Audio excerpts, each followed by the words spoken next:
क्षत्रिय रक्षा के लिए हाथ धरे तलवार, क्षत्रिय रक्षा के लिए हाथ धरे तलवार। विंध्य धरा के वीर बहादुर तुमको शत शत बार नमन, विंध्य धरा के वीर बहादुर तुमको शत शत बार नमन। हम भूल गए थे जिनको याद कर रहे हैं उनको, हम भूल गए थे जिनको याद कर रहे हैं उनको। तो साथियों, आज हम 1857 की क्रांति के विंध्य के वीर सपूत लाल श्याम शाह सिंह पर ये एक छोटा सा रूपक दिखाने का प्रयास कर रहे हैं। क्योंकि लाल श्याम शाह भगवान बजरंग बली के अनन्य भक्त थे, तो चलिए हम वहीं से शुरू करते हैं और पहुंचते हैं उनके ग्राम खमरिया।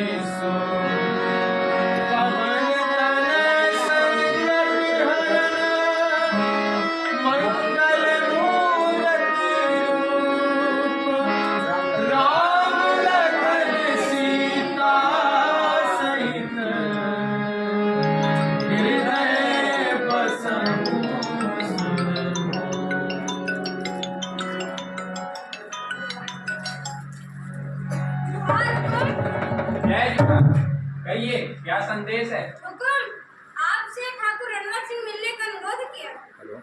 कब और कहाँ मिलना? पूर्णिमा के रोज दीवा में माता जापा के मंदिर में। ये रवि जी ने आपका नंबर हमारी दिया। याद आ ही गई।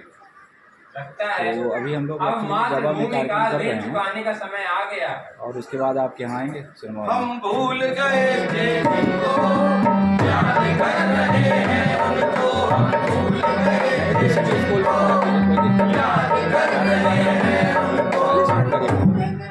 जय जवाहर काकू। जवाहरलाल साहब, हाँ कहें किस प्रयोजन से आज विंध्य के तमाम शूरवीरों के यहाँ बुलाया है?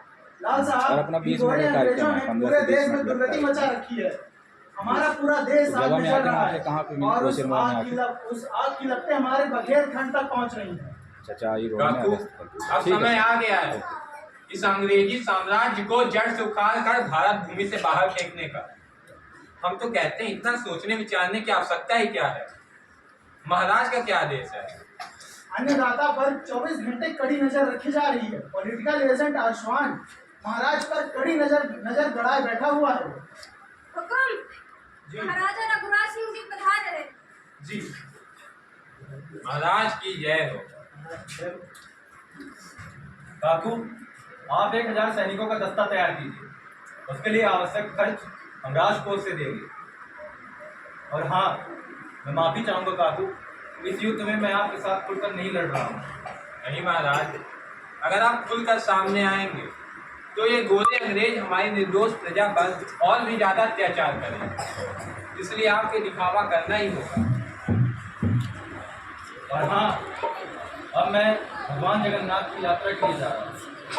भगवान जगन्नाथ आपको और आपके सैनिकों को सफलता प्रदान करें। महाराज की यात्रा शुभ हो, मंगल हो। और एक बात का ध्यान रखना, ये बात आप हमारे ठाकुर रणवंत सिंह के अलावा दूसरे को पता नहीं चलेगी। जैसे ही आप क्या तो इसी के साथ ठाकुर रणवंत सिंह ने, लाल श्याम शाह सिंह, धीर सिंह, पंजाब सिंह और लोचन सिंह ने एक सेना की टुकड़ी बनाई और पॉलिटिकल एजेंट आसवान को इस विंध्य धरा से बाहर निकालने का उपक्रम किया। चलिए चलते हैं माँ जालपा के मंदिर के उस तहखाने में जहां इस पूरे आक्रमण की व्यूह रचना रची जा रही है। ठाकुर साहब, आप पूरब की ओर से अंदर जाएंगे जी लाल साहब। और पश्चिम की ओर से सेनापति आप जी और उत्तर की ओर से रणथंभन जी आप और दक्षिण की ओर से हम अंदर जाएंगे। और आज रात 12 बजे का घंटा सुनते ही उस आसमान को मौत के घाट उतार देंगे। जय भवानी। पर लाल साहब एक निवेदन, आसमान को मारना तो है ही, तो अब हम लोग अकेले क्यों जाए? हम भीड़ के रूप में उस पर आक्रमण करते हैं, क्योंकि भीड़ का तो कोई नाम होता ही नहीं है। बाकी जैसा आज्ञा करें। यह बहुत ही अच्छी तरकीब। ठीक है, तो हम लोग भीड़ के रूप में ही हमला करेंगे। रात में 12 बजे का घंटा सुनते ही उस पर टूट पड़ेंगे और आज ही आसमान को माँ भवानी की भेंट चढ़ा देंगे।